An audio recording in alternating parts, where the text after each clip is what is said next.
Isu overtourism di Bali yang saat ini ramai dibicarakan menuai pro dan kontra. Ada yang mengatakan Bali memang overtourism karena dampak negatif yang ditimbulkan. Namun ada yang mengatakan tidak jika diukur dari daya dukung Bali.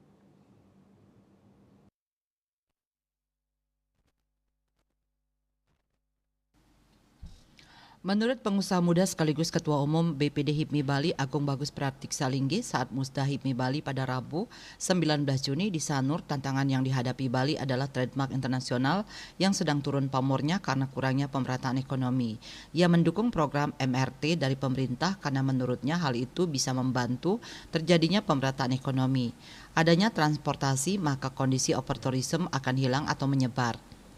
Turis bisa melihat Bali di daerah lain selain Badung dan Denpasar, sehingga masyarakat Bali ekonominya juga meningkat karena persebaran tamu mancanegara tersebut. Ia menyadari masalah yang hangat di Bali saat ini adalah pemerataan ekonomi, misalnya untuk pertanian yang terganggu karena pembangunan yang masif.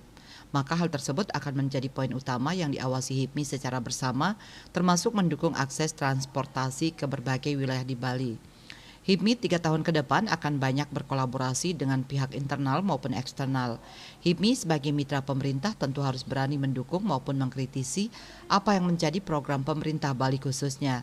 Contohnya ketika kebijakan pemerintah Bali tak mendukung UMKM, HIPMI harus berani mengkritisi dengan membawa solusi.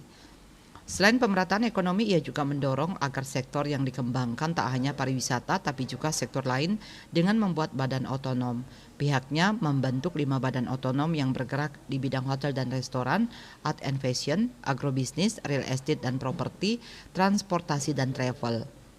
Ketum BPD HIPMI Bali 2020-2024 Agus Pandewidura mengatakan, agar kepengurusan yang baru memperjuangkan diversifikasi bisnis. Pengusaha muda yang lain, Iputu Gede Waladipa mengatakan, bersinergi dengan pemerintah diperlukan pelaku usaha untuk membentuk ekosistem yang baik dalam mewujudkan pertumbuhan ekonomi yang inklusif.